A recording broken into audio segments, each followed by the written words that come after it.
When billionaire businessman Richard Hale walked through the grand doors of his mansion that afternoon, he thought he was coming home early to surprise his son.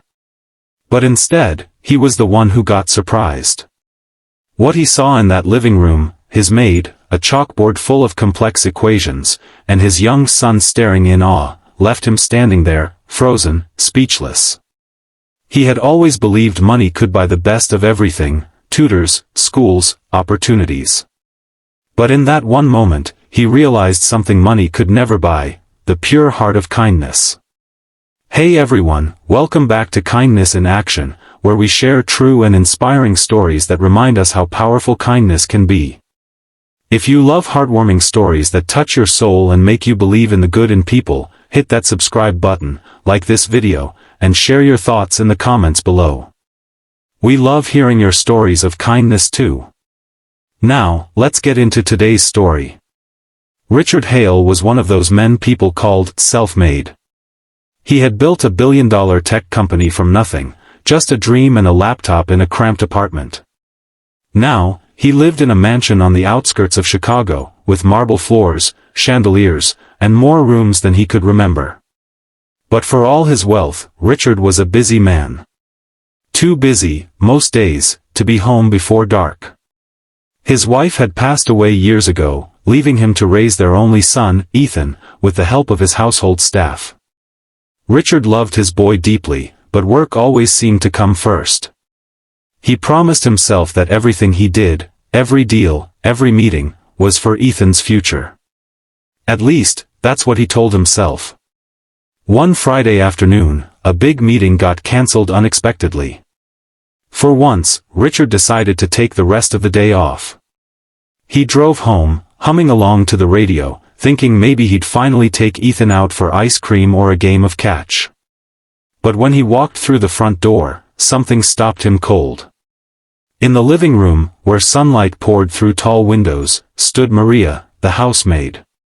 She was wearing her usual uniform, but instead of dusting or cleaning, she was standing by a whiteboard filled with math equations, complicated ones. Ethan sat at a small desk in front of her, listening with his chin resting on his hands. Maria was explaining calculus. Richard blinked, thinking he must be imagining it. He'd hired her to clean, not to tutor his son. But there she was, writing formulas that he barely understood. Ethan turned, excited. "Dad! Maria's teaching me about gravity and orbits. Did you know you can calculate how planets move using math?" Richard's jaw dropped. Maria froze, realizing she'd been caught. "Oh, Mr. Hale. I'm so sorry. I didn't mean to overstep."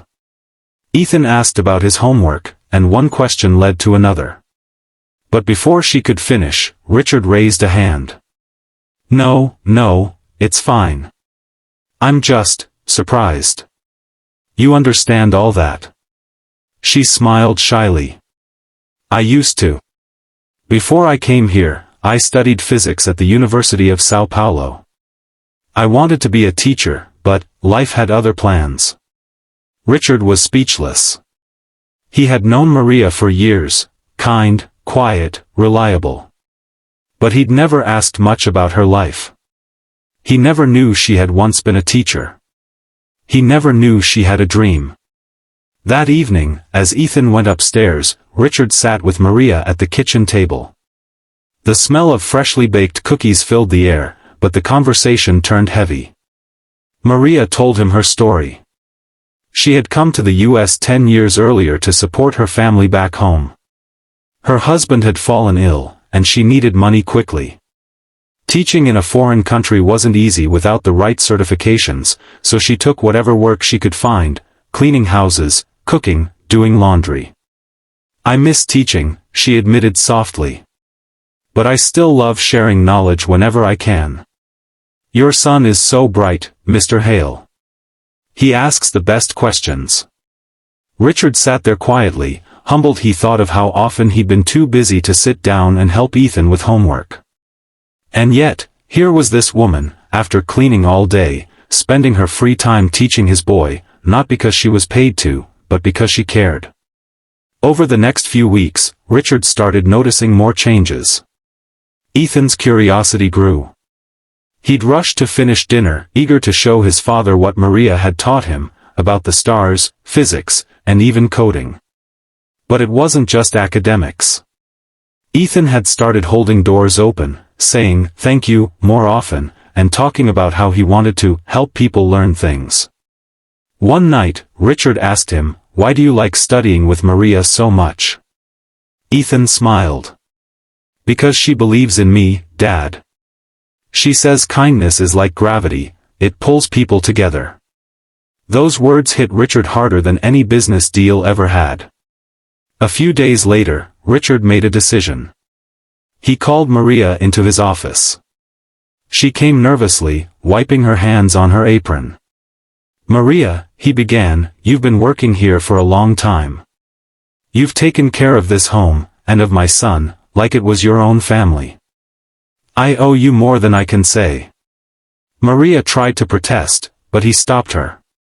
"I know your dream was to teach," he said, sliding an envelope across the desk. "This is a scholarship fund in your name, enough for you to get certified to teach here in the U.S. I want to help you make that dream come true." Tears welled up in Maria's eyes. She covered her mouth, speechless. "But, what about Ethan?" she whispered. Richard smiled. "You've already given him more than I ever could. You showed him what kindness looks like."